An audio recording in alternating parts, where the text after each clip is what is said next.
I was in the bathroom when I slipped on the wet floor. The fall was hard and I felt an intense pain in my hip. I screamed for help, begging desperately for someone to come.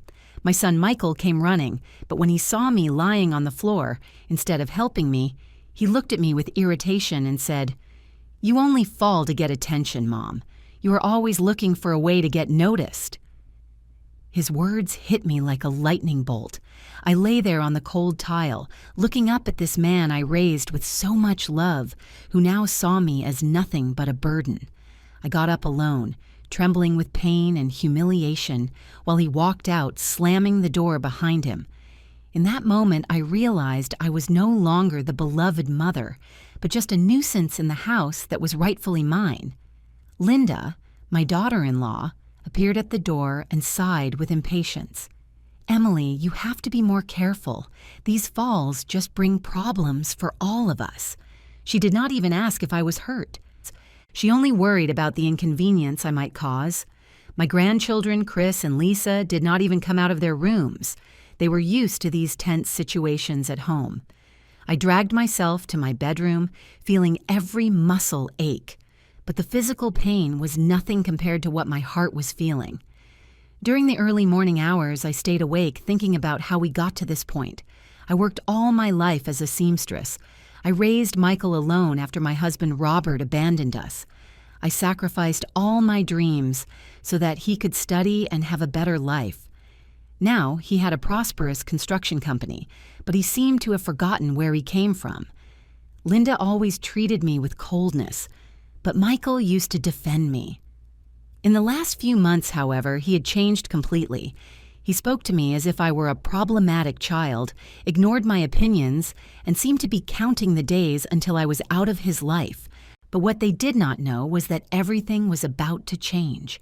For the first time in a long time, I felt a strange strength growing inside me.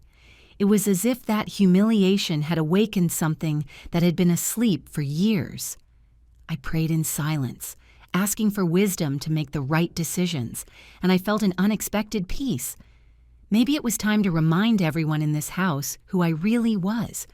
Maybe it was the moment to show that Emily Miller was not just a useless old woman, but a woman who had built all of this with her own hands. They had forgotten my history, but I had not forgotten my rights. I remember perfectly when Michael was little and got sick. I spent entire nights taking care of him, taking him to doctors, making him special soups. When he wanted to open his company, I sold my sewing machine and all my equipment to help him with the initial money. It was $50,000 that I had saved over years, sewing day and night. He promised he would pay me back, but later said that it had been a gift from me for his success. When he married Linda, I gave up my master bedroom for them and moved into the smallest room in the house. When my grandchildren were born, I was the one who took care of them, while Linda went back to work as a nurse at the hospital. I got out of bed carefully, still feeling the pain from the fall, and headed to the kitchen. It was early before sunrise and the house was silent. I made coffee just for myself and sat at the table where I had served breakfast for my family so many times. This table that I had bought with my own money when Michael was a child. This house that I had helped build, brick by brick, with my sacrifices and my work. I looked out the window at the garden I had planted and cared for over the years, and I felt a deep sadness mixed with a determination I did not know I had. Linda came down around 6 in the morning, already dressed in her white hospital scrubs. She saw me sitting in the kitchen and frowned. "Emily, why are you up so early? I hope you haven't been making noise." Her tone was cold, as always. She never spoke to me with affection, only with that constant impatience, as if my presence were an annoyance she had to endure. Michael came down shortly after, already dressed for work. He grabbed his cup of coffee without even looking at me and left without saying goodbye.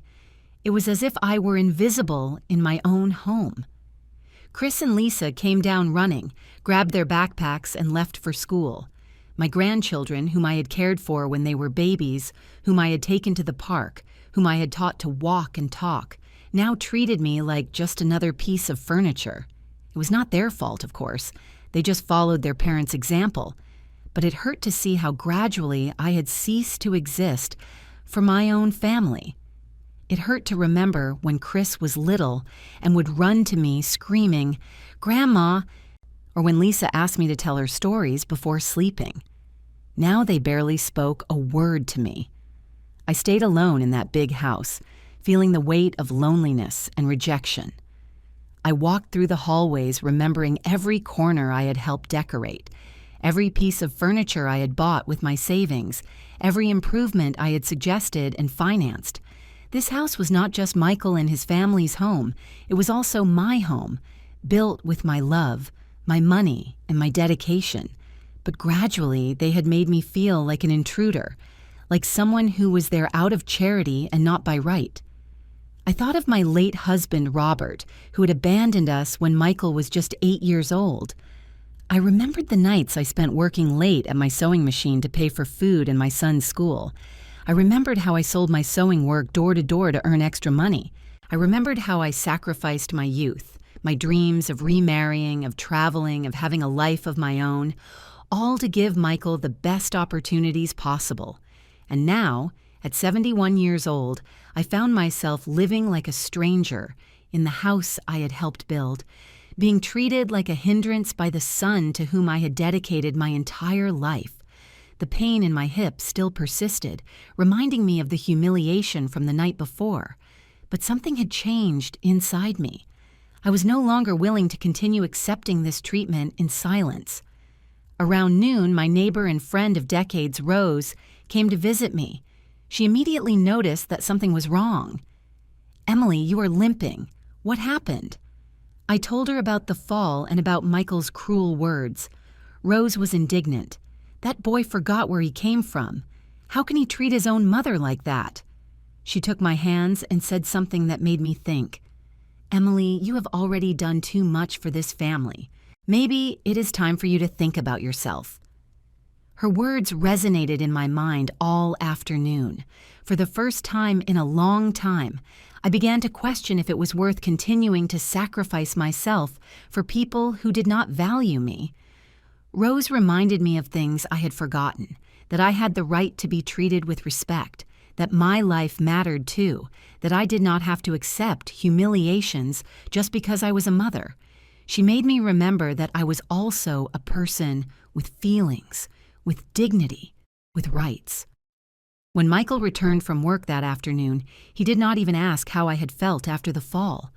Linda complained that I had left water on the bathroom floor the night before. "Emily, you have to be more careful. Someone else could slip." The irony was cruel. She complained about the water on the floor that had caused my fall, but she did not care about my well-being. During dinner, they discussed plans to remodel the house. They wanted to expand their room and turn mine into a walk-in closet. They spoke as if I were not even present, as if I were just an object that could be relocated according to their convenience. That night, while they slept, I stayed in the kitchen organizing my thoughts. For the first time in years, I began to think about myself, about my own rights, about my own happiness. I prayed like I had not done in months, asking God to show me the right path, to give me the strength to do whatever was necessary. I felt a strange clarity, as if an inner voice whispered that I deserved more than what I was receiving. I remembered all the times I gave up my own dreams to make theirs come true. I remembered the sacrifice, the unrequited love, the unrecognized generosity, and in that moment something inside me finally broke. But not from sadness. It broke to make room for a new determination. I was no longer going to allow them to treat me like a hindrance. I was no longer going to accept humiliations in silence. It was time to remind everyone who I really was and what my rights were. Dawn found me awake, but for the first time in months, it was not from sadness or worry. It was from a new energy that had been born inside me, an energy that told me I deserved respect, that I deserved love, that I deserved dignity. And if my own family could not give it to me, then I would have to take measures to protect myself. I looked out the window at the approaching sunrise and felt that something new was also dawning inside me. I was no longer the submissive Emily who had allowed herself to be trampled on. I was a woman who was about to wake up and claim her place in the world. I was a woman who had learned, after 71 years of life, that self-love was not selfishness, but survival. And as the sun rose on the horizon, I also rose with a new strength, ready to make the decisions that would change everything forever. Because the time had come for everyone in this house to remember who Emily Miller really was and what she was capable of when pushed too far. The game had changed, and this time I had the winning cards. On the second day after the fall, I pretended I was fine, but every movement hurt. Michael left early for work without even greeting me. Linda complained that I had left water on the bathroom floor the night before. "You have to be more careful, Emily. Now I will have to clean this mess before leaving for the hospital." She works as a nurse, but she reserves all her compassion for her patients. At home with me, she is pure impatience. I prepared breakfast alone, despite the pain, because I knew no one would do it for me. Chris and Lisa came down in a hurry, grabbed their toast, and left for school without even looking me in the eyes. I sat in the empty kitchen and let the memories return. I remembered when Michael was little and got sick. I spent entire nights taking care of him, taking him to doctors, making him special soups. When he wanted to open the company, I sold my sewing machine and all my equipment to help him with the initial money. It was $50,000 that I had saved over years, sewing day and night. He promised he would pay me back, but later said that it had been a gift from me for his success. When he married Linda, I gave up my room for them and moved to the smallest one in the house. When my grandchildren were born, it was I who took care of them while Linda went back to work. The pain in my hip constantly reminded me of the humiliation of the previous night, but it was a different pain I felt in my heart.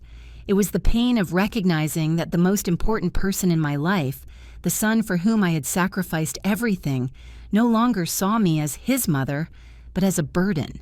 I sat in that kitchen, surrounded by memories of thousands of breakfasts prepared with love, thousands of meals made with dedication, thousands of moments of care and protection that now seemed to mean nothing to him.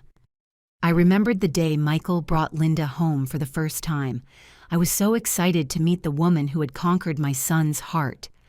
I prepared a special dinner, cleaned the whole house, wore my best dress, but from the first moment, I felt her coldness towards me. It was not open hostility, but something more subtle, a calculated distance, a forced courtesy that made me feel like a stranger in my own house. Michael did not notice, or maybe he did not want to notice, how his girlfriend treated me when he was not present. When they got married, things gradually got worse. Linda began making changes to the house without consulting me. She moved my things, rearranged the furniture, redecorated spaces that I had arranged with so much care. When I expressed my opinion, Michael always took his wife's side. "Mom, Linda has the right to feel comfortable in her own home," he would tell me. But I also had rights, didn't I? This was also my house, my home, the place where I had lived for more than 20 years. The arrival of my grandchildren was a blessing, but it also brought new tensions. Linda worked long shifts at the hospital, so naturally, I was the one who took charge of the children. I took care of them since they were babies, fed them when they were hungry, comforted them when they cried, took them to the park when they were learning to walk. During the first years of their lives, I was their main caregiver, their source of comfort and love. Michael worked long hours establishing his company, and Linda was focused on her career. I was the one keeping the family together. But as Chris and Lisa grew up, they gradually began to treat me differently. They no longer ran to me when they arrived from school. They no longer sought me out when they needed comfort. They followed their parents' example, treating me with distant courtesy instead of the affection we had once shared.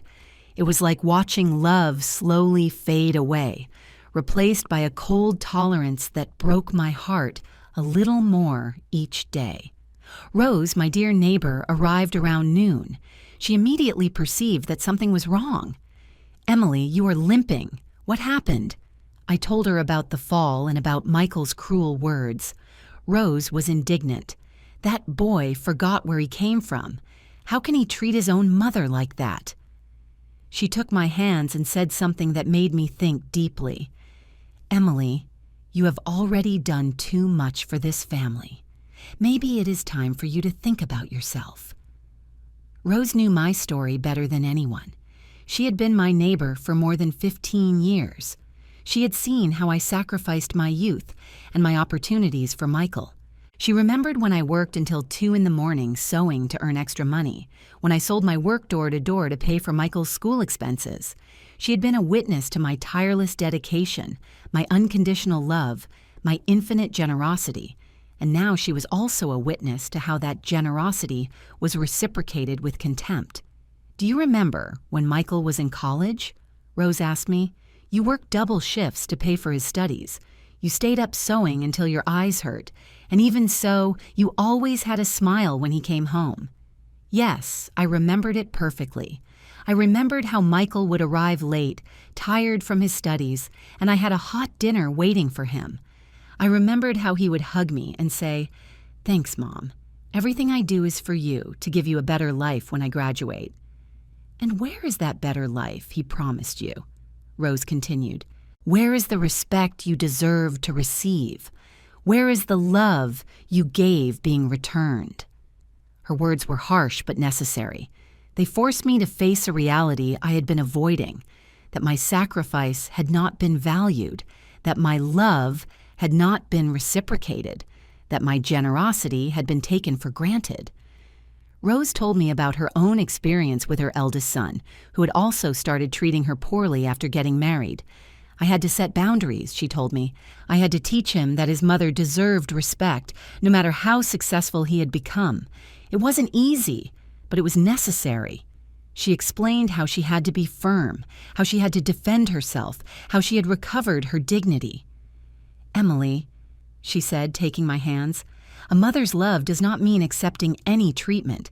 It also means teaching our children how to treat people with respect."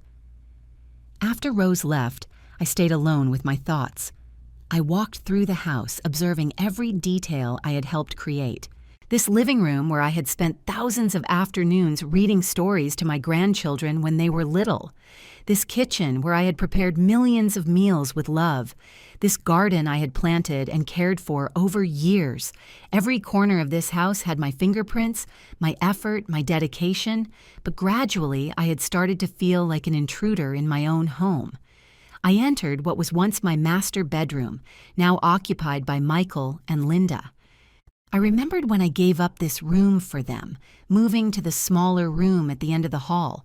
At that moment, I thought it was a temporary sacrifice, that eventually we would find a solution that worked for everyone. But years had passed, and meanwhile, it had become permanent. Now they talked about turning my small room into a closet, as if my presence were just a temporary inconvenience that would soon be resolved. I headed to the small desk in the corner where I kept my personal documents. It had been years since I reviewed these papers, trusting that Michael handled all important matters. But now I felt the need to understand exactly what my situation was. I opened the drawer and began pulling out dusty folders, documents yellowed by time, papers that contained the history of my adult life. Among all these documents, I found something that surprised me: the original deed to the house. My memory had not failed me. The house was registered in my name. When Michael opened his company years ago, he needed to use the house as collateral for a bank loan. Since he still did not have enough assets of his own, I put everything in my name to help him. He had always talked about transferring the property back to his name when the time was right, but that time had never come. Legally, this house had always been mine. I also found all the receipts for the bank transfers I had made to Michael over the years. Not just the initial $50,000, but several other amounts I sent when he needed additional capital for the company. Adding it all up, I had contributed more than $120,000 to my son's business. Money I had earned sewing from sunrise to sunset, saving every dollar, sacrificing my own needs to support his dreams. While I organized these documents, I felt a mixture of sadness and anger. Sadness because all these papers represented years of unrecognized sacrifice. Anger because I had been so naive, so trusting, so willing to give everything without asking for anything in return. But I also felt something else, a strange sense of power. These documents proved that I was not just the dependent mother Michael seemed to see. I was a woman who had built something valuable, who had contributed significantly to the prosperity of this family. That afternoon, when Michael returned from work, he did not even ask how I felt after the fall. He went straight to the study to review some construction blueprints. Linda arrived from the hospital complaining about how tired she was, without showing the slightest interest in my well-being. The children arrived from school, grabbed their snacks, and locked themselves in their rooms with their electronic devices. It was as if I were invisible in my own house. During dinner, the conversation revolved around the remodeling plans Michael and Linda were discussing. They wanted to expand their master bedroom and turn my room into a larger walk-in closet for Linda. They talked about these changes as if I were not present, as if my opinions did not matter, as if my comfort were irrelevant. "We could move Mom to the maid's room," Linda suggested. "It's smaller, but it's enough for an old person." The maid's room was a tiny room next to the kitchen, originally designed for a live-in maid we had never had. It was dark, poorly ventilated, and barely had space for a twin bed. The idea that they saw me as someone who deserved less space than a maid hurt me deeply, but I said nothing. I just listened, taking mental note of every word, every gesture of contempt, every show of lack of consideration towards me. "Yes, I think that would be a good solution," Michael agreed without even looking at me. "Mom doesn't need that much space anyway." The words fell like stones on my heart. My own son, talking about me as if I were an object that could be relocated according to his convenience. After all the years I had dedicated to caring for him, after all the sacrifices I had made for him, now he saw me as someone whose needs were less important than his desire to have a bigger closet. That night, after everyone went to bed, I stayed awake in the kitchen, organizing my thoughts and the documents I had found. For the first time in years, I began to think about myself, about my own rights, about my own dignity. I prayed like I had not done in months, asking God to show me the right path, to give me strength to do whatever was necessary. I felt a strange clarity, as if an inner voice whispered that I deserved more than what I was receiving. I remembered all the times I gave up my own dreams to make theirs come true. I remembered the sacrifice, the unrequited love, the unrecognized generosity. And in that moment, something inside me finally broke, but not from sadness. It broke to make room for a new determination. I looked at the documents scattered on the kitchen table, the house deed, the bank receipts, the evidence of everything I had contributed to this family. These were not just papers. They were the proof that I had rights, that I had contributed, that I deserved respect. And for the first time in a long time, I began to think about how I could use this information to change my situation. It was not revenge I was looking for. It was justice. It was the recognition that I also had value, that my life also mattered, that my well-being also deserved consideration. It was time for my own family to remember who I really was and everything I had done for them. It was time for them to understand that Emily Miller was not just an old woman they could take advantage of, but a woman with rights, with dignity, and with the ability to defend herself when necessary. On the third day after the fall, I woke up with a different determination. I said nothing to anyone, but my heart had made a decision. While Michael was at work and Linda at the hospital, I began to review all the important documents kept in the house desk. I discovered something they had completely forgotten. The house was registered in my name. Years ago, when Michael opened the company, he needed to use the house as collateral for a loan, but since he still did not have enough equity, I had put everything in my name to help him. He never transferred the property back. Legally, this house had always been mine. I also found all the receipts for the bank transfers I had made to Michael over the years. Not just the initial $50,000, but several other amounts I sent when he needed capital. Adding it all up, I had contributed over $120,000 to my son's company. I took a folder and organized all these documents carefully. Then I discreetly called Dr. Arthur Henderson, the lawyer who had drafted the initial contracts for Michael's company and knew our family situation well. I made an appointment for the 4th day without telling anyone. The feeling of having these documents in my hands was strange and powerful. For years I had lived feeling like a burden, like someone who depended on her son's generosity. But these papers showed me a completely different reality. I was not the dependent, but the benefactor. I was not the one living on charity, but the one who had provided the initial capital for everything this family had. It was a revelation that changed my entire understanding of the situation. While I organized the documents, I remembered every penny I had saved to help Michael.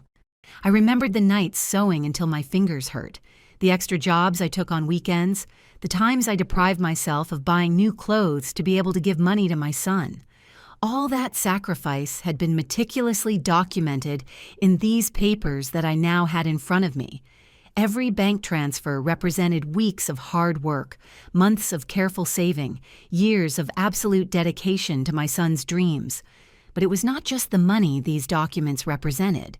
It was the tangible proof of my love, of my faith in Michael, of my willingness to sacrifice my own comfort for his success. It was the evidence that I had been more than a mother. I had been his silent partner, his main investor, his unconditional support. And now, when I needed recognition and respect the most, these same documents could be my salvation. I called Dr. Henderson from the kitchen phone, making sure to speak in a low voice so the neighbors wouldn't hear. "Doctor, this is Emily Miller. I need to consult you about something urgent regarding the ownership of my house and some legal matters related to the investments I made in Michael's company." His voice sounded surprised but professional. "Of course, Mrs. Miller. Could you come to my office tomorrow? I have free time in the afternoon." After hanging up, I felt a mixture of nervousness and determination. It was the first time in years I was making an important decision without consulting Michael first. It was the first time I positioned myself as an independent person with my own rights instead of as the submissive mother I had always been. The change was terrifying, but also liberating. For the first time in a long time, I felt I had control over my own life. In the afternoon, when Michael returned from work, he did not even ask how I had spent my day after the fall. Linda complained that I had moved some papers on the desk. "Emily, you shouldn't touch those things. You might mess up important documents." I just smiled and said, "Sorry, dear, I was just organizing my own documents." But inside, a new strength was growing. I no longer felt intimidated by her complaints. I knew something she did not know, that I had more rights in this house than any of them imagined. During dinner, they continued discussing their plans to remodel the house. Michael had gotten some quotes to expand his room and turn mine into a bigger walk-in closet for Linda. "We could start construction next month," he said excitedly. "It's going to be perfect. Linda will have all the space she needs for her clothes and shoes."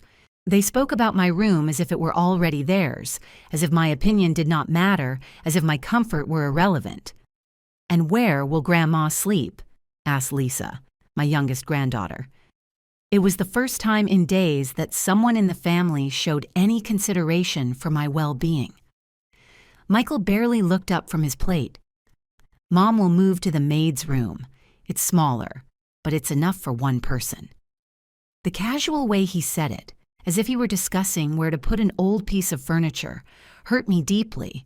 But this time, instead of pain, I felt a strange calm. I knew that very soon things would change drastically.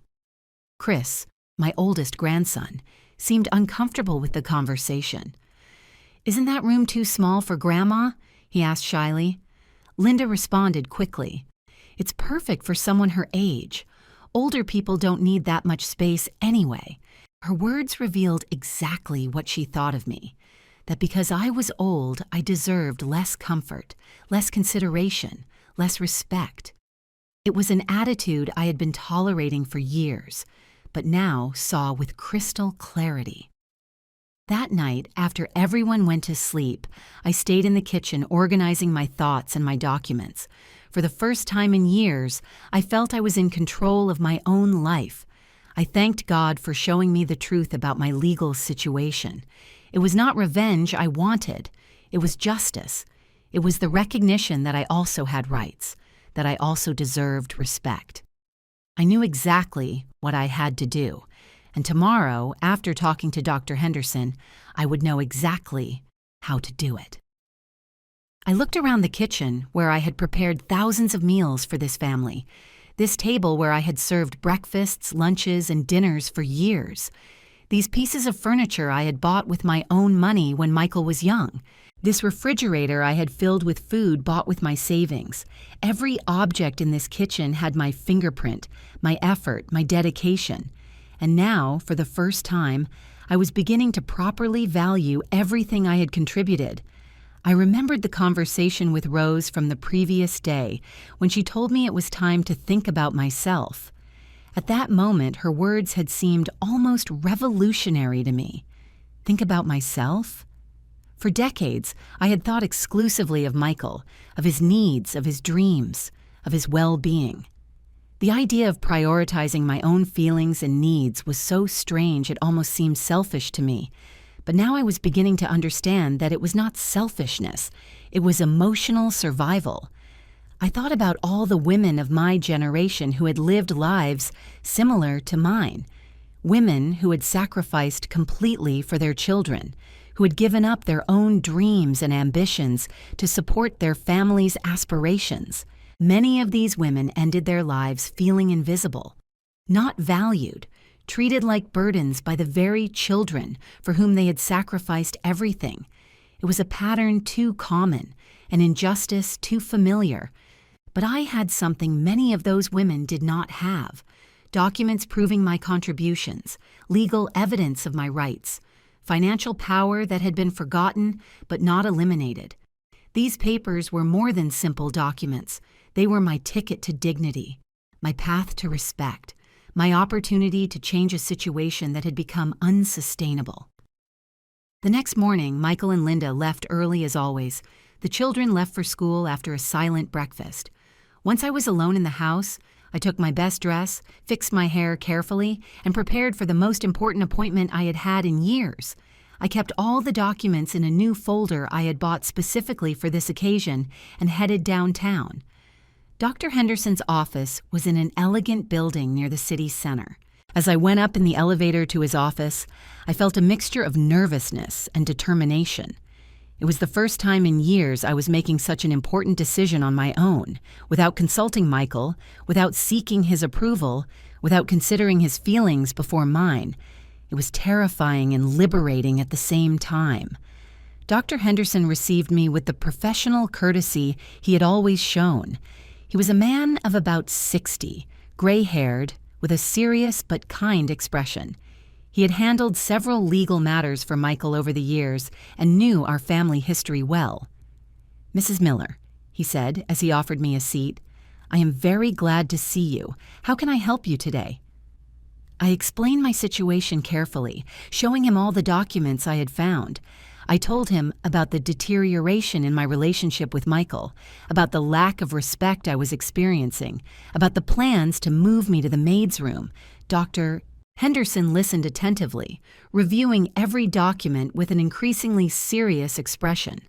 After examining all the material, he looked up and looked me directly in the eyes. "Mrs. Miller," he told me with a firm voice, "I want you to understand something very clearly. This house is legally yours. Michael never completed the property transfer process after obtaining the loan. You have the absolute right to decide who can or cannot live on this property." His words confirmed what I had begun to suspect, but hearing it from a legal professional gave a completely new reality to the situation. "Furthermore," continued Dr. Henderson, These bank receipts demonstrate that you have made substantial contributions to Michael's company. If he wanted to dispute your right to the property, these documents would be very strong evidence of your investments and contributions. He explained that I had several legal options, from simply establishing new rules for the house to, if necessary, requesting that the current occupants find another place to live. The conversation lasted more than an hour. Dr. Henderson explained all my legal rights, the options available to me, and the correct procedures to exercise these rights. He helped me understand that I was not a beneficiary of Michael's charity, but a woman with clear and specific legal rights. He provided me with copies of all relevant documents and assured me I could call him any time if I needed additional advice. When I left his office, I felt like a completely different person. I was no longer the submissive mother who accepts any treatment for love. I was a woman with clear legal rights, with real options, with true power to change her situation. The documents in my folder were not just papers. They were my emancipation, my restored dignity, my opportunity to live my last years with respect and peace of mind. On the way home, I passed by the park where I used to take Chris and Lisa when they were little. I sat on a bench and reflected on everything I had learned that day. For the first time in years, I felt real hope. Not hope that Michael would change his attitude towards me, but hope that I could change my own situation regardless of his decisions. I thought about Rose and her advice to think about myself. Now I completely understood what she had meant. It was not about stopping loving Michael or getting revenge for the bad treatment received. It was about valuing myself enough to demand the respect I deserved. It was about recognizing that my well-being also mattered, that my comfort also had value, that my dignity also had to be protected. While I remained seated on that bench, observing other families in the park, I thought about all the generations of women who had accepted similar situations without having real options to change them. I thought about my own mother, who had lived her whole life subjected to the decisions of others without ever questioning if she deserved something better. I thought about my friends of my generation, many of whom were living situations similar to mine, but I had something they hadn't had.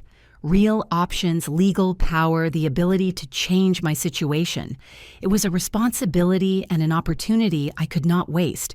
Not just for me, but for all the women my age who had felt invisible, not valued, treated like burdens by their own families.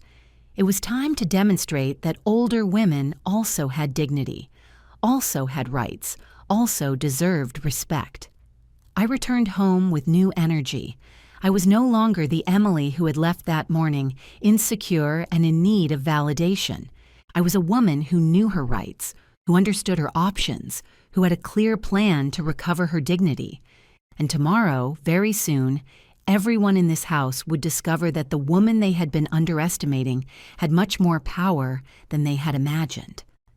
On the fourth day after the fall, while Michael went to work and Linda took the children to school, I left the house carrying only a folder with documents.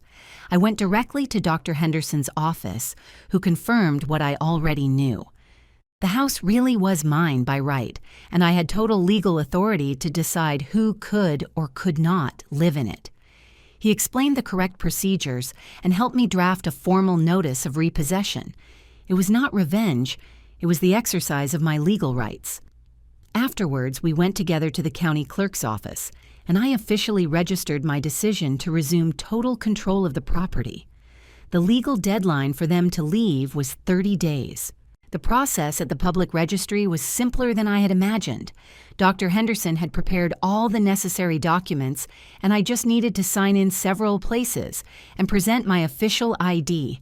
The clerk who attended us reviewed the papers with a professional expression and then looked at me with an understanding smile.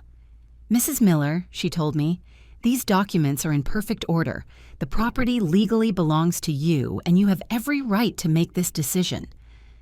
Her words gave me a sense of official validation I hadn't felt in years. While I signed the documents, I thought about all the years I had lived feeling like a guest in my own home. All the moments I had accepted changes without being consulted. all the times I had given up my space and my comfort for the convenience of others. Now, for the first time in a long time, I was taking a decision that prioritized my own well-being. It was terrifying and liberating at the same time, but I knew it was the right thing. Dr. Henderson accompanied me to the door of the registry office. "Mrs. Miller," he said before saying goodbye, "I want you to know you are making the right decision. You deserve respect and dignity, especially in your own home." He handed me copies of all the official documents and assured me I could call him if I needed any additional assistance. "Remember," he added, "the law is on your side. You are not doing anything wrong. You are exercising your legitimate rights." I returned home before they arrived and left 3 envelopes on the kitchen table, one for Michael, one for Linda, and another for my grandchildren. In the letter for Michael, I wrote, "My son, for 71 years, I built a life based on love and respect. You chose to treat me like a burden, so I am going to release you from that weight.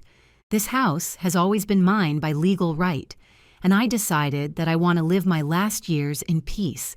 You have 30 days to find another place for your family. All the money I invested in your company I consider as payment for the years of humiliation. I do not want revenge, I only want dignity." For Linda, I wrote a simple but direct letter. "You always saw me as a problem. Now I am no longer your problem." I did not need more words for her. For years, I had tolerated her coldness, her impatience, her lack of basic respect. Now I would no longer have to tolerate any of that. For my grandchildren, I left words of love, explaining that sometimes we need to distance ourselves from those who do not value us, but that I would always love them regardless of their parents' decisions. Writing these letters was one of the most difficult but also most liberating moments of my life. Every word represented years of accumulated pain, of silenced humiliations, of unrequited love. But it also represented my decision to not accept any more mistreatment, my determination to live with dignity, my courage to prioritize my own well-being after decades of sacrifice. It was my declaration of emotional and legal independence. After leaving the letters, I took a suitcase with my essential things and temporarily left the house. Rose had offered me a room in her house for a few days while they organized themselves to leave. It wasn't that I was afraid to face their reaction, but I wanted to give them time to process the information and make their decisions without direct pressure from me. I also wanted to avoid any unnecessary drama or attempts at emotional manipulation. Rose received me with open arms. "Emily," she told me with a proud smile, "you finally made the right decision. It was about time you valued yourself." She had prepared the guest room especially for me with fresh flowers and clean towels.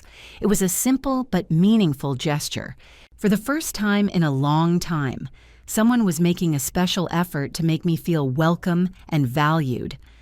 Around 6 in the evening, when Michael normally returned from work, my cell phone began to ring.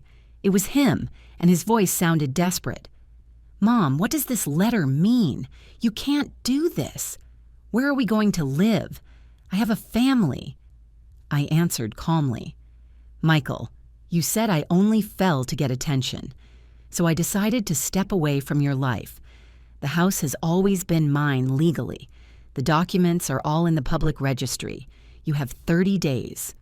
He tried to argue, plead, even cry over the phone, but I maintained my position firmly. "You made your choice when you left me lying on the bathroom floor. Now I made mine." I explained that I had consulted with a lawyer, that all legal procedures were in order, that there was nothing he could do to reverse my decision. "Mom, please," he pleaded, "we can talk about this. We can reach an agreement." But I had already made my final decision. "Michael," I told him with a firm voice but not cruel, "for years I tried to talk to you, to explain how I felt, to ask you for basic respect. You chose to ignore me. Now it is too late for conversations." I hung up the phone and felt strangely at peace. For the first time in years, I had put my own needs first. I had defended my dignity. I had taken control of my own life. Michael called 3 more times that night, but I did not answer. Linda even came to Rose's house, but my friend did not let her in. "Mrs. Miller has made her decision," Rose told her through the door. "You guys had years to treat her with respect and chose not to do it. Now face the consequences." It was comforting to have someone defending me, someone who understood my situation and supported my decision. That night, Rose and I stayed awake talking about the situation. "Do you feel guilty?" she asked me. I reflected carefully before answering. At first, yes, I admitted. But then I remembered all the nights I spent crying in silence, all the times I accepted mistreatment for maternal love, all the years I sacrificed my own happiness for theirs. No, I no longer feel guilty. I feel liberated.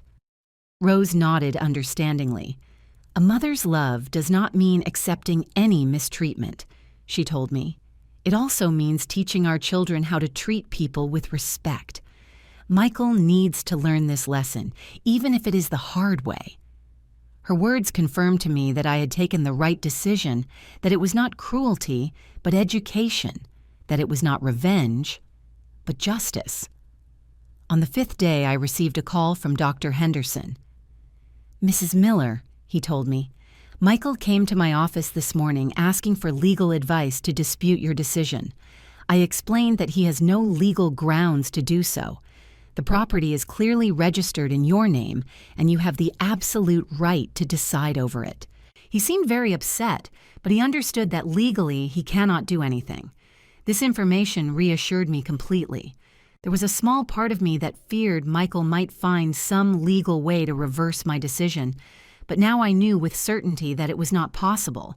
Dr. Henderson also informed me that Michael had asked about the possibility of buying the house, but when he learned the current market price, he realized he did not have the necessary financial resources. During the following days, I began to receive calls from other family members who had heard about the situation. Some tried to convince me to change my mind, arguing that Michael had a family to support.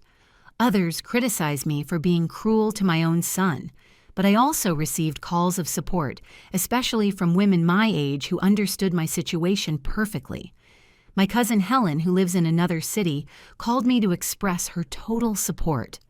"Emily," she told me, "I admire your courage. I lived a similar situation with my oldest son, but I never had the courage to make such a firm decision. I stayed accepting mistreatment until the day my husband died, and only then could I change my life." Her words reminded me that many women of my generation had lived similar experiences, but few had had the opportunity to change their situation. 10 days later, I received an unexpected visit. It was Lisa, my youngest granddaughter, who had managed to convince a friend to bring her to Rose's house. She had red eyes from crying and immediately ran to hug me. "Grandma," she told me sobbing, "why did you leave us? Dad says you don't love us anymore." My heart broke a little, but I maintained my resolve. I explained carefully, with words appropriate for her age, that I would always love them, but that I had had to make a difficult decision to protect my own happiness. "Sometimes, my love," I told her, "when people don't treat us well, we have to distance ourselves from them, even if we love them. Your dad and mom treated me in a way that hurt me a lot, and I decided I could no longer accept that." Lisa asked me if she could visit me, and I told her that when she was of legal age and could make her own decisions, she would always be welcome in my life. "For now," I explained, "you have to obey your parents. But I want you to know that your grandma loves you and will always love you, no matter what happens." It was a painful but necessary conversation, and I hoped that someday she would completely understand my decision. 2 weeks later, Michael tried one last strategy. He brought a priest from the church to try to convince me to change my mind, arguing that a good Christian mother does not abandon her family. But the priest, after listening to the whole story, surprisingly took my side. "Madam," he told me, "respect for parents is a commandment, but that does not mean you must accept mistreatment. God also wants you to live with dignity." At the end of the 30 days, Michael, Linda, and the children moved to a rented house on the other side of the city. On moving day, I watched from Rose's window as they took out their belongings. I felt a mixture of sadness and relief. Sadness for the family breakdown, but relief for finally having taken control of my own life. It was the end of a painful chapter and the beginning of a new stage of dignity and peace. That night, for the first time in years, I felt truly at peace. There was no anger in my heart, only serenity that came from having made the right decision. I thank God for giving me the courage to defend my dignity. Michael had learned a lesson he should have learned years ago, that his mother was also a person with feelings, with rights, with dignity, that deserved to be respected. In the end, they discovered that the woman they had always seen as weak and submissive had more strength than they had imagined. They wanted me to disappear from their lives, so that was exactly what I did, but on my own terms, with my dignity intact and with the satisfaction of knowing that finally I had valued myself enough to demand the respect I deserved. 3 months had passed since I officially retook possession of my house. Michael had tried to look for me several times, but I had decided that some bridges, when burned by lack of respect, do not deserve to be rebuilt. He had managed to rent a smaller house on the other side of town, and I knew through Rose that he was going through financial difficulties. The rent was high and he had to take out a loan to pay for the move. Linda was working extra shifts to help with expenses. It was exactly the kind of pressure they made me feel every day. The difference was that now they were experiencing in their own flesh the weight of responsibilities. I had transformed my house into a real home again. Rose moved into the master bedroom after they left, and we divided expenses and household chores with joy. In the mornings, we drank coffee together on the terrace, talking about our children, our lives, our dreams that could still come true. In the afternoons, I had gone back to sewing, not out of necessity, but for pleasure. I made clothes for Rose's grandchildren, fixed pieces for neighbors, and little by little I was recovering the joy of doing something I had always loved. The money coming in was mine, to spend as I wished, without needing to ask for permission or give explanations to anyone. The house had recovered a different energy. There was no longer tension in the air, no whispered conversations about my presence, no looks of impatience when I appeared in the living room or kitchen. Rose and I had established a comfortable and harmonious routine. She took care of cleaning the main rooms, while I took care of the kitchen and the garden. We cooked together, sharing recipes we had learned from our mothers, experimenting with new flavors we had never had time to try when we were busy taking care of demanding families. The garden had bloomed under my renewed care. During the years I lived with Michael and his family, I had neglected my favorite plants because I was always busy attending to their needs. Now I had time to water every plant with care, to prune the roses, to plant new flowers that filled the yard with bright colors. Rose helped me with the taller plants, and together we had created a little paradise that gave us peace and satisfaction every day.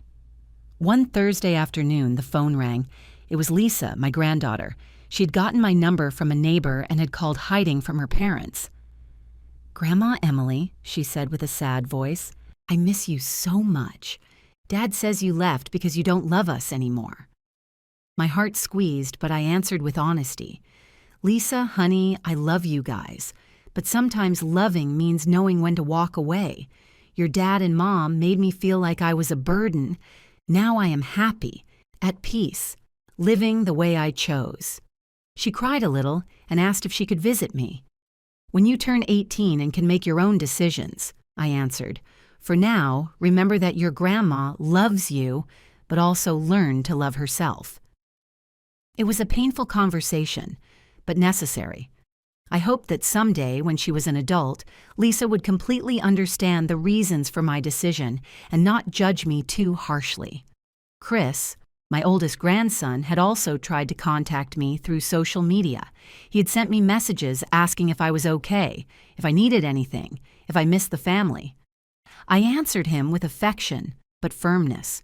"Chris, you will always be my dear grandson, but I needed to make a decision to protect my own happiness. When you are older and can better understand adult relationships, maybe we can talk more about all this." The neighborhood neighbors had been witnesses to the entire situation, and their reactions had been mixed. Some criticized me openly, saying that a mother should never abandon her family, regardless of the circumstances. Others supported me completely, especially women my age who had lived similar situations. Mrs. Mercedes, a 75-year-old neighbor, had visited me specifically to congratulate me on my courage. "Emily," she had told me, "I wish I had had your courage when my son treated me badly. I stayed accepting humiliations until the day my husband died, and only then could I change my life." The stories of other women confirmed to me that my experience was not unique. Many mothers of my generation had sacrificed everything for their children, only to discover in their golden years that that sacrifice had not been valued adequately. Some had found ways to change their situations. Others had resignedly accepted their circumstances. I had been lucky to have legal options and the resources to exercise them, something not all women in my situation possessed. Rose and I had developed new friendships in the neighborhood. We had joined a group of older women who met on Wednesday afternoons to knit and talk. It was a space where we could share our experiences, our joys, and our worries without being judged. Many of these women had faced similar challenges with their families and found comfort in their stories and in their mutual support. During these months, I had also had time to reflect deeply on my life and my decisions. I realized that for decades I had lived exclusively for others, defining my personal value through how much I could give and sacrifice. I had never asked myself what I wanted from life, what would make me happy, what I needed to feel fulfilled as an individual person, not just as a mother and grandmother. Now, at 71 years old, I was learning to live for myself for the first time in decades. It was terrifying and liberating at the same time. Terrifying because I didn't have a reference model for this kind of independent life. Liberating because finally I had the opportunity to discover who I was when I wasn't defined by my relationship with others. I had started reading novels I had wanted to read for years but never had time. I had started taking painting classes at the local community center, something I had always wanted to do but had postponed to attend to my family's needs. I had discovered that I had a talent for painting, especially for landscapes and still lifes. It was amazing to find new skills and passions at my age. Rose had encouraged me to explore these new activities. "Emily," she would tell me, "you spent so many years being the perfect mother and grandmother that you forgot to be a complete person. Now you have the opportunity to rediscover yourself." Her words were wise and helped me see this stage of my life, not as an end but as a new beginning. One Saturday morning, while I was watering the garden plants, I saw a familiar car park in front of the house. It was Michael. My heart began to beat faster, but I stayed calm. He approached the front door but did not ring the bell. Instead, he stood on the sidewalk, looking at the house he had once considered his. I could see him from the kitchen window and noticed he looked thinner, more tired, as if the last few months had been difficult for him. After a few minutes, he headed toward where I was in the garden. "Mom," he said with a soft voice, "can we talk?" I looked at him calmly without showing anger or pain, only serenity. "Michael," I answered, "we had 30 years to talk. You chose not to listen to me during all that time." He tried to explain himself, apologize, promise changes, but I maintained my position. "Son," I told him with a firm voice, but not cruel, "some lessons in life are painful but necessary. You needed to learn to value people before losing them. I needed to learn to value myself enough to demand respect. We have both learned our lessons, but it is too late to change what already happened." Michael tried to argue that things could be different now, that he had understood his mistake, that he valued everything I had done for the family. But I knew that the fear of financial difficulties and pressure from Linda had led him to this revelation, not a true change of heart. "Michael," I told him, Respect cannot be forced or negotiated. Either it exists naturally or it doesn't exist at all. He remained silent for a few moments, and I could see tears in his eyes.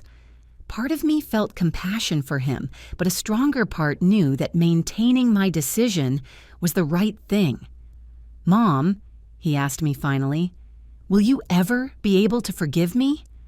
I thought carefully before answering. "Michael," I told him, "I already forgave you, but forgiving does not mean forgetting, and it does not mean things can go back to how they were before." I explained that he could have a cordial relationship with me if he had really changed, but that he would never live under the same roof with me and his family again. Respect, I told him, is something that is demonstrated with consistent actions over years, not with pretty words during a financial crisis. He understood that my decision was final and left without trying more arguments. That afternoon, Rose and I talked about Michael's visit. "How did you feel seeing him?" she asked me. "Calm," I answered honestly. I no longer feel anger towards him, but neither do I feel the need to rescue him from the consequences of his actions. He is a grown man who must learn to solve his own problems. The following months brought a peaceful and satisfying routine.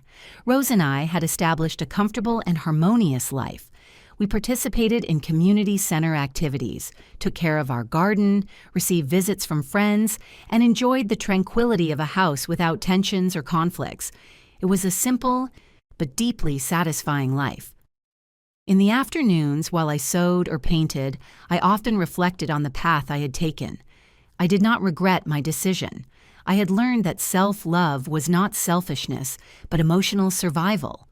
I had discovered that I deserved respect and dignity, regardless of my age or my role as a mother. I had found the strength to prioritize myself after decades of sacrifice for others. One night, while watching the stars from the terrace, Rose sat beside me. "Emily," she said, "do you ever regret the decision you made?" I thought carefully before answering. "No," I told her with certainty. "For the first time in many years, I sleep peacefully knowing that no one can make me feel like a burden in my own home. For the first time in decades, I live for myself, and it is liberating." When I hung up the phone after Lisa's call a few weeks ago, I smiled to myself and thanked God for the strength He had given me to change my life. Sometimes true love does not mean accepting everything quietly. It means having the courage to show people the value of what they lost. Sometimes, the greatest act of self-love is the silence we choose to keep in front of those who did not know how to value us.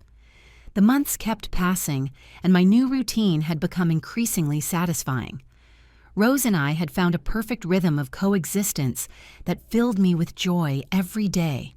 Our mornings started early, around 6, when we got up without haste to prepare fresh coffee and toast. We sat on the terrace to watch the sunrise, something I had never had time to do when I lived worried about Michael and his family's needs.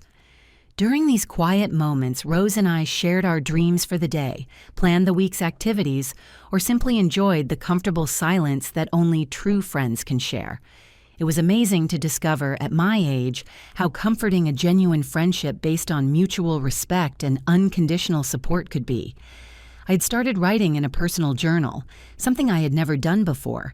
Every night, before sleeping, I wrote about my experiences of the day, my reflections on life, my feelings about the past, and my hopes for the future. It was a therapeutic activity that helped me process all the changes I had experienced.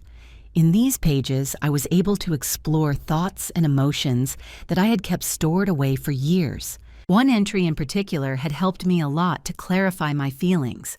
I wrote, "During 70 years, I lived believing that my value as a person depended on how much I could sacrifice for others.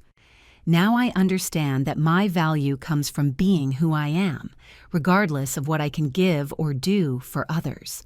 This understanding has come late in my life, but not too late to change the rest of my years." The community center had become a second home for us. Besides painting classes, I had enrolled in a creative writing workshop for seniors. The teacher, a 50-year-old woman named Professor Anne, encouraged us to write about our life experiences. Your stories are valuable, she told us. They have wisdom that younger generations need to hear. In this workshop, I met other women with stories similar to mine. Mrs. Carmen had been practically enslaved by her daughter-in-law for 15 years before finding the courage to move in with her sister. Mrs. Rebecca had endured years of derogatory comments from her son before deciding to live alone in a small but dignified apartment. These women had become my support circle, and together we had formed a kind of sisterhood of survivors. Our stories, although different in details, shared common themes: unrecognized sacrifice, unrequited love, belatedly recovered dignity. Writing about these experiences and sharing them in the workshop had helped me understand that my situation had not been unique, but it had also shown me how lucky I had been to have legal options and resources to change my life. The garden had bloomed beyond my most optimistic expectations. Rose and I had planted a small vegetable garden where we grew tomatoes, peppers, cilantro, and other herbs we used in our kitchen. Working the land with my own hands, seeing the plants I had sown grow, harvesting the fruits of my labor, all this gave me a deep satisfaction I had forgotten existed.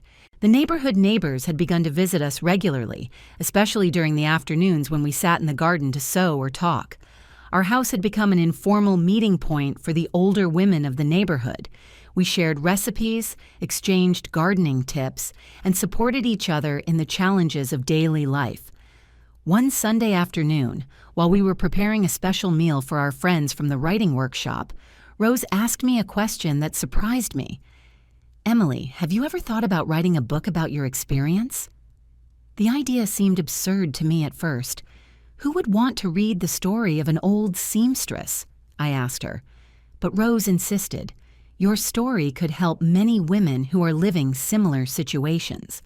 Professor Ann had made a similar suggestion during one of our classes. Emily, she had told me, your story has all the elements of a powerful narrative: injustice, transformation, courage, liberation. Many women could benefit from reading about how you found the strength to change your life. Her words had remained resonating in my mind for weeks. One day, I decided to try writing the full story of my experience. I started with the fall in the bathroom, that moment that had been the catalyst for everything that came after. Writing about that humiliation was painful, but also liberating. I could clearly see how that experience had been necessary to wake me up from years of passive acceptance. While I wrote, I relived every emotion, every decision, every moment of doubt, and every moment of clarity. I could see the complete pattern of my transformation, from the silent victim to the empowered woman who had taken control of her own life. It was a story I felt genuinely proud of, not because of the family rift it had caused, but because of the courage I had found to value myself. Michael had tried to contact me several more times during these months, but I had maintained my decision not to respond. Rose had told me that he had visited some neighbors asking about my well-being, apparently genuinely worried about my health and happiness. Part of me appreciated this belated concern, but a wiser part understood that it was probably motivated more by his guilt than by a true change of heart. Linda, on the other hand, had never tried to contact me directly.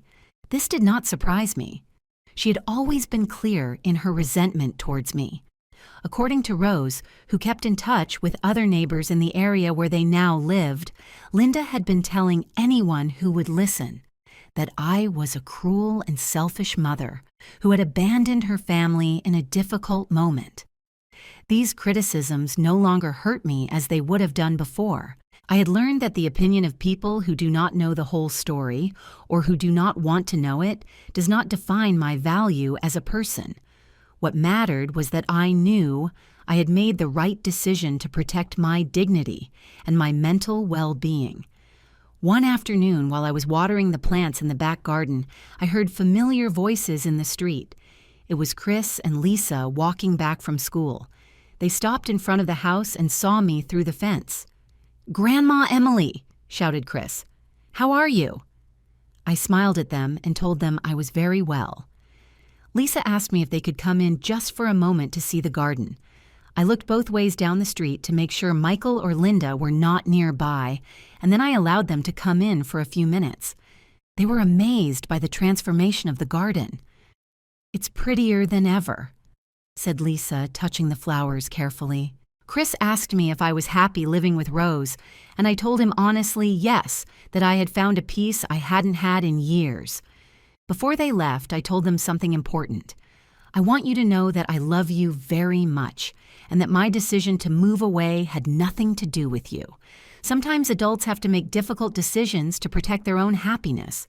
When you are older and can better understand relationships between adults, I hope you understand why I did what I did." That night, Rose and I talked about my grandchildren's visit. "They look good," observed Rose, "but they also look more serious, more mature than they should be at their age." She was right. This experience had probably been difficult for them too, but I hoped that eventually it would teach them valuable lessons about respect, dignity, and the consequences of our actions. 6 months after my original decision, I received an unexpected letter. It was from Helen, my cousin, who lived in another city. She was writing to tell me that she had decided to follow my example. After years of enduring mistreatment from her son and daughter-in-law, she had decided to move to a senior apartment where she could live independently, but with support available if she needed it. "Your courage inspired me," wrote Helen. "For years I thought I had to accept any treatment because I was a mother, but your example showed me that I also have the right to dignity. Thank you for teaching me that it is never too late to change our life." Her letter filled me with deep satisfaction. If my experience could help even one person find their own strength, then all the pain had been worth it. Michael still tries to call me from time to time, but I have chosen not to answer, not out of anger, but because I learned that I deserve peace, respect, and dignity. And I discovered that, at 71 years old, I can still start over and be happy in my own way. Sometimes the greatest new beginning is the silence we choose to maintain. We are curious to know how far this story reached. Where are you watching us from? Comment below.